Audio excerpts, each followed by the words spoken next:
जय श्री श्याम दोस्तों। पूर्विजा एजुकेशन के यूट्यूब चैनल में आपका स्वागत है। दोस्तों, आज का हमारा विषय है भारतीय अर्थव्यवस्था। तो भारतीय अर्थव्यवस्था से संबंधित कुछ सेलेक्टेड महत्वपूर्ण क्वेश्चंस हम देखेंगे जो आपके एग्जाम के पॉइंट ऑफ व्यू से काफ़ी इंपॉर्टेंट हो सकते हैं।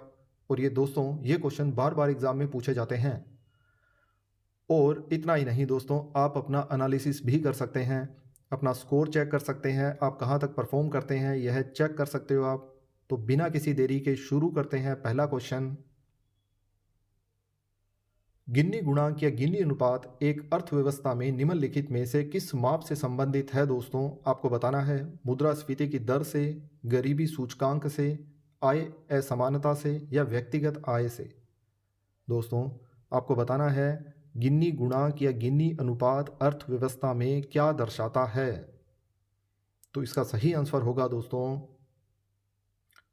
ऑप्शन सी, आय असमानता। गिन्नी गुणांक या गिन्नी अनुपात आय की असमानता को दर्शाता है। दोस्तों, याद रखें। नेक्स्ट क्वेश्चन, बैंक दर के संबंध में निम्नलिखित में से कौन सा कथन सही है? दोस्तों, बैंक दर वह होती है दोस्तों जो केंद्रीय बैंक, जो अपना भारतीय रिजर्व बैंक ऑफ इंडिया है, द्वारा वाणिज्य बैंकों को जो रकम उधार दी जाती है उस पे जो दर, जिस दर से ब्याज लिया जाता है उसे बैंक दर कहा जाता है। दोस्तों, याद रखें। तो दोस्तों, आपको बताना है बैंक दर के संबंध में निम्नलिखित में से कौन सा कथन सही नहीं है या सही है। तो ऑप्शन ए, यह वाणिज्य बैंकों द्वारा अपने ग्राहकों को दिए जाने वाले ऋण पर लगाया जाता है। यह केवल छोटी अवधि के लिए होता है। अर्थव्यवस्था में मुद्रास्फीति पर इसका कोई प्रभाव नहीं है। इसका उपयोग मौद्रिक नीति उपकरण के रूप में किया जा सकता है।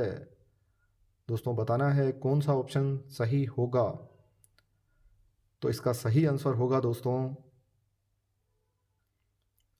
ऑप्शन डी, अर्थात इसका उपयोग मौद्रिक नीति उपकरण के रूप में किया जा सकता है।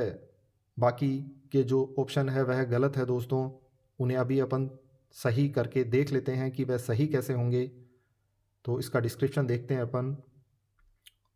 जैसा मैंने बताया दोस्तों, बैंक दर, केंद्रीय बैंक द्वारा वाणिज्य बैंकों को जो ऋण दिया जाता है उस पर जो ब्याज लिया जाता है, जिस दर से ब्याज लिया जाता है उसे बैंक दर कहा जाता है। तो दोस्तों, यह आमतौर पर रेपो रेट जैसी एक अन्य दरों की तुलना में लंबी अवधि के लिए होती है।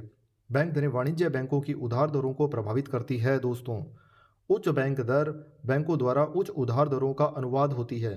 तरलता पर अंकुश लगाने के लिए केंद्रीय बैंक बैंक दर को बढ़ाने और इसके विपरीत का सहारा ले सकता है। इसका उपयोग भारतीय रिजर्व बैंक द्वारा मौद्रिक नीति के एक साधन के रूप में किया जाता है या किया जा सकता है।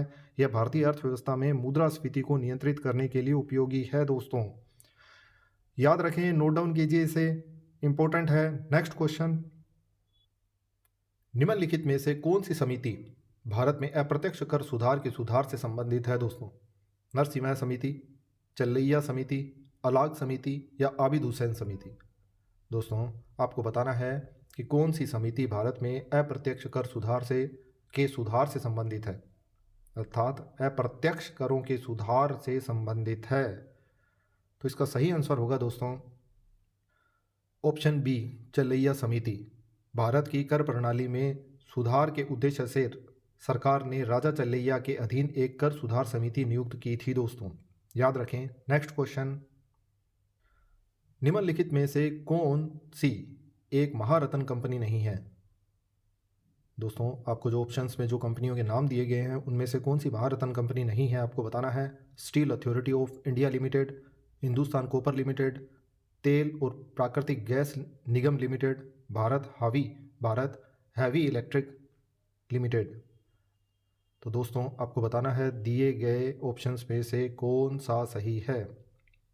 तो दोस्तों, इसका सही आंसर होगा option B, Hindustan copper limited. Hindustan copper limited Bharat सरकार के खान मंत्रालय के प्रशासनिक नियंत्रण में एक अनुसूची ए मिनी रत्न श्रेणी की कंपनी है। दोस्तों, याद रखें। नेक्स्ट क्वेश्चन, निम्नलिखित में से क्या भारत में 1991 के आर्थिक संकट का कारण बना? भुगतान संतुलन संकट, आवश्यक वस्तुओं की बढ़ती कीमतें, उच्च राजकोषीय घाटा, नीचे दिए गए कूट का प्रयोग कर सही उत्तर चुनिए। दोस्तों, आपको बताना है भारत में 1991 के आर्थिक संकट का कारण बना था। तो इसका सही आंसर होगा दोस्तों ऑप्शन डी, अर्थात तीनों कथन सही है। भुगतान संतुलन का जो संकट था वह भी एक कारण था, आवश्यक वस्तुओं की बढ़ती कीमतें भी एक कारण थी और उच्च राजकोषीय घाटा भी एक कारण था 1991 में जो आर्थिक संकट आया था उसका। आप याद रखें। नेक्स्ट क्वेश्चन, निम्नलिखित में से कौन सा वक्र मुद्रास्फीति और बेरोजगारी के बीच संबंध दर्शाता है? दोस्तों आपको बताना है कि जो वक्र दिए गए हैं, फिलिप्स वक्र, कुजनेट्स वक्र, लॉफर वक्र, लॉरेंज वक्र, इनमें से कौन सा वक्र मुद्रास्फीति और बेरोजगारी के बीच संबंध दर्शाता है? तो इसका सही आंसर होगा दोस्तों ऑप्शन ए, फिलिप्स वक्र।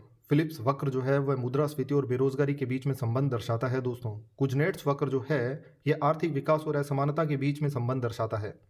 लॉफर वक्र यह कर दरों और सरकारों द्वारा एकत्रित कर राजस्व के बीच संबंध दर्शाता है। लॉरेंज वक्र जो है यह 1905 में अमेरिकी अर्थशास्त्री मैक्स लॉरेंस द्वारा विकसित आय असमानता या धन असमानता का प्रतिनिधित्व करता है दोस्तों। याद रखें इसे, सारे इंपॉर्टेंट है ये, इन्हें नोट डाउन कीजिए, आप बार बार पढ़िए, एग्जाम्स में पूछे जाते हैं ये। तो नेक्स्ट क्वेश्चन, वित्तीय स्थिरता रिपोर्ट निम्नलिखित में से किसके द्वारा जारी की जाती है? विश्व आर्थिक मंच, भारतीय रिजर्व बैंक, अंतर्राष्ट्रीय मुद्रा कोष या विश्व बैंक?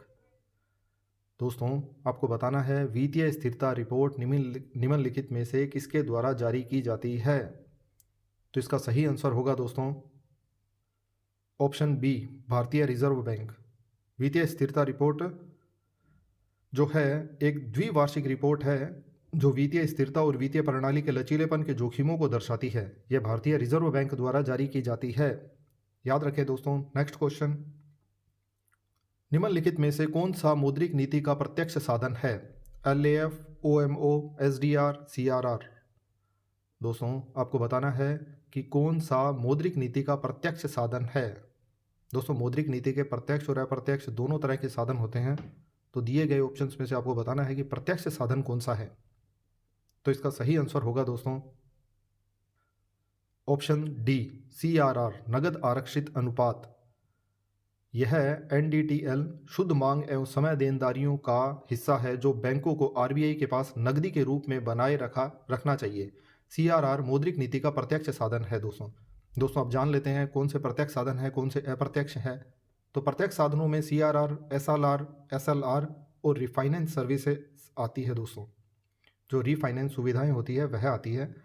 अप्रत्यक्ष साधन जो है उनमें LAF, OMO, MSF और रेपो उत्क्रम दर आती है। तो दोस्तों इन्हें ध्यान में रखें। नेक्स्ट क्वेश्चन, पहली बार सार्वजनिक क्षेत्र की तुलना में निजी क्षेत्र को प्राथमिकता दी गई 7वीं पंचवर्षीय योजना में, 9वीं पंचवर्षीय योजना में, 6ठी पंचवर्षीय योजना में या 8वीं पंचवर्षीय योजना में? दोस्तों आपको बताना है कि निजी क्षेत्र को प्राथमिकता सार्वजनिक क्षेत्र की तुलना में कौन सी पंचवर्षीय योजना में दी गई थी। तो इसका सही आंसर होगा दोस्तों ऑप्शन ए, 7वीं पंचवर्षीय योजना में। 7वीं पंचवर्षीय योजना में निजी क्षेत्र को प्राथमिकता दी गई थी सार्वजनिक क्षेत्र की तुलना में। और 7वीं पंचवर्षीय योजना का जो समयावधि थी वह थी 1985 से 1990 में। याद रखें दोस्तों। नेक्स्ट क्वेश्चन, भारत में सिक्के जारी करने का अधिकार किसके पास है? भारतीय रिजर्व बैंक, भारत सरकार, कोई भी वाणिज्य बैंक या भारतीय स्टेट बैंक? दोस्तों आपको बताना है कि भारत में सिक्के जारी करने का अधिकार किसके पास है। तो इसका सही आंसर होगा दोस्तों ऑप्शन बी, भारत सरकार। भारत सरकार के पास सिक्के ढालने का एकमात्र अधिकार है दोस्तों। सिक्का अधिनियम 1906 के संदर्भ में भारत सरकार को समय समय पर संशोधन करके सिक्के अधिकृत करने की जिम्मेदारी है दोस्तों। सिक्कों की ढलाई भारत सरकार की 4 टकसालों में की जाती है।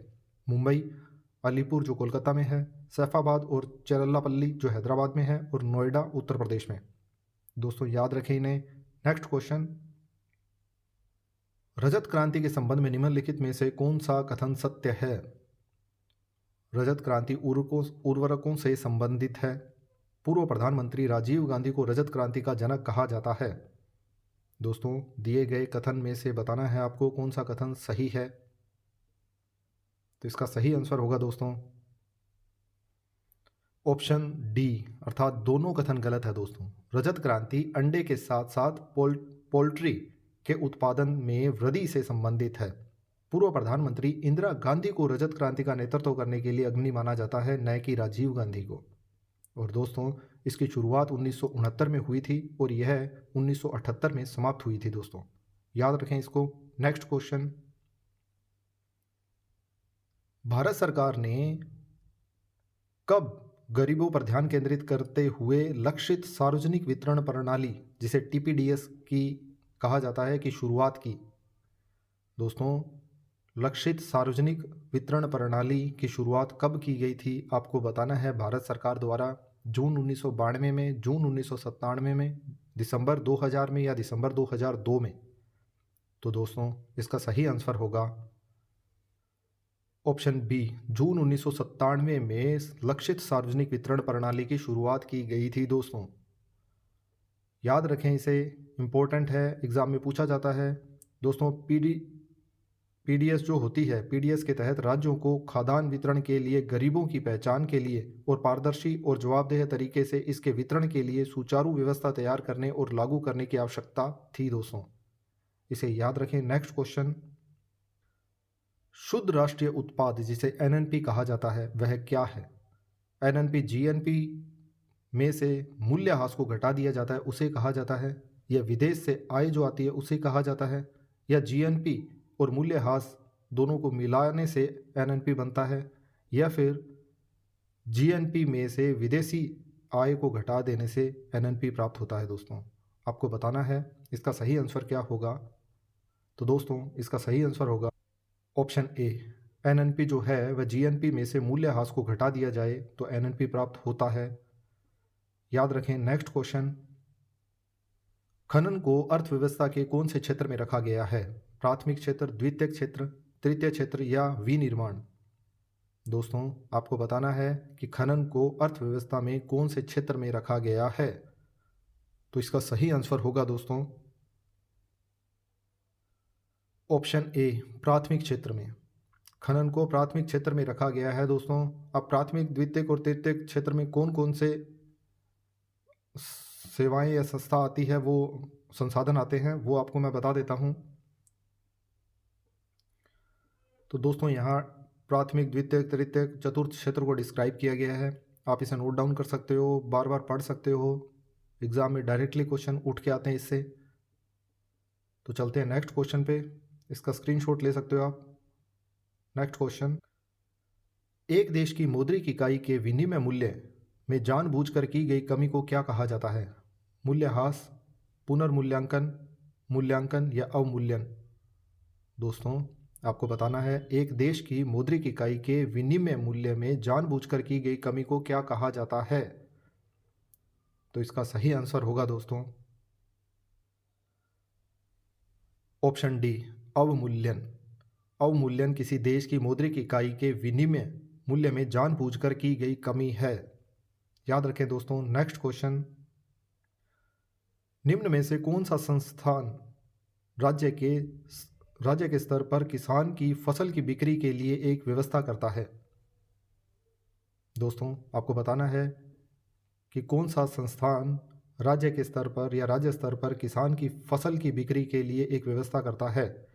बिक्री खरीद सहकारी प्रणाली के माध्यम से, राज्य सहकारी उपभोक्ता संघ के माध्यम से, भूमि विकास बैंक के माध्यम से या राजफेड के माध्यम से? तो दोस्तों, इसका सही आंसर होगा ऑप्शन डी, राजफेड।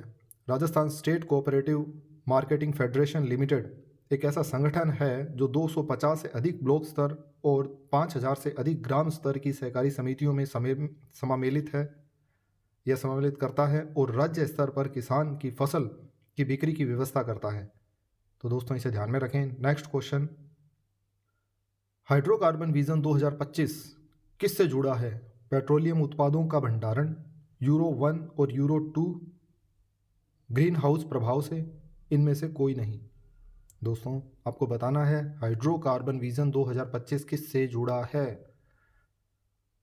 तो दोस्तों, इसका सही आंसर होगा ऑप्शन ए, पेट्रोलियम उत्पादों का भंडारण से। हाइड्रोकार्बन विजन 2025 पेट्रोलियम उत्पादों का भंडारण से संबंधित है दोस्तों। नेक्स्ट क्वेश्चन, खाद्यान्न उत्पादक राज्यों का सही अवरोही क्रम क्या है? दोस्तों ऑप्शंस को देखिए और बताइए सही अवरोही क्रम क्या होगा, घटते क्रम में बताना है। खाद्यान्न के उत्पादन में प्रथम स्थान पे कौन है और आखिरी स्थान जो 4 राज्य दिए गए अर्थात चौथे स्थान पे कौन है वह आपको बताना है। तो इसके लिए मैं आपको थोड़ा समय देता हूँ, देखिए आप।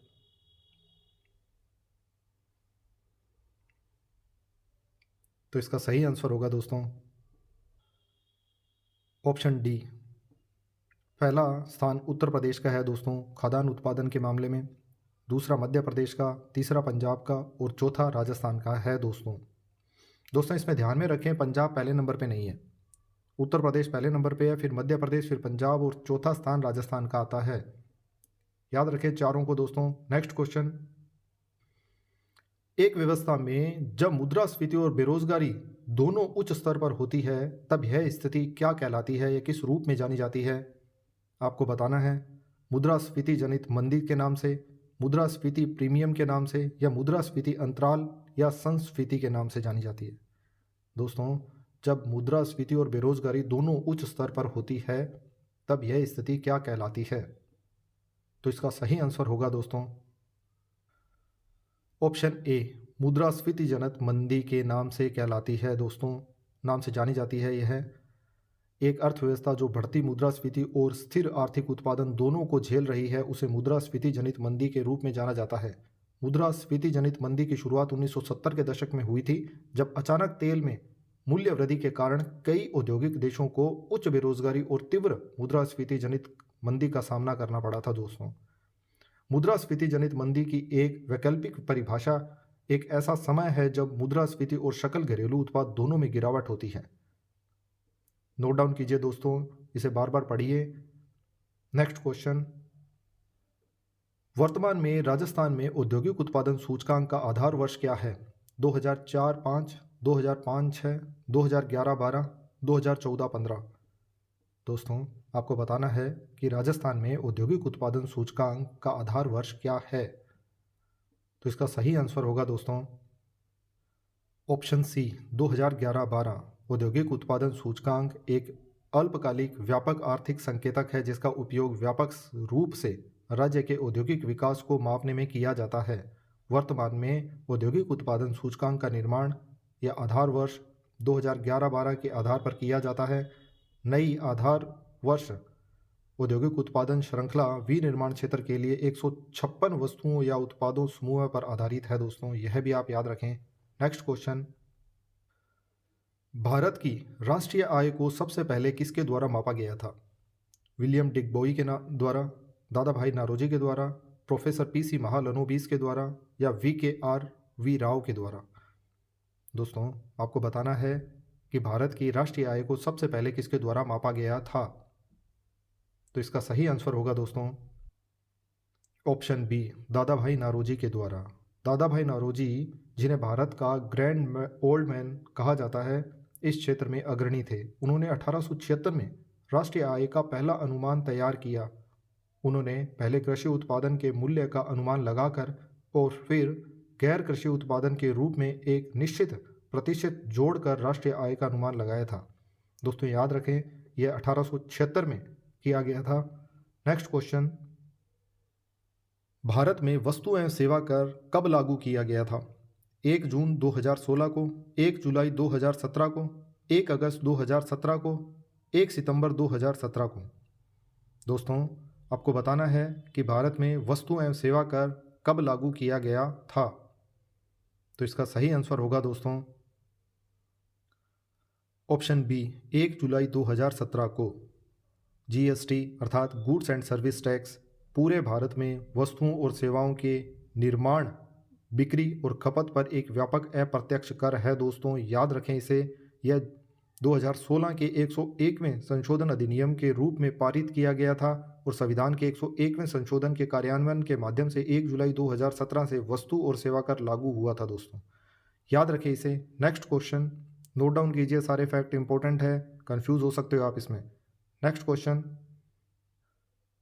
भारत में गरीबी का आकलन किसके द्वारा किया जाता है?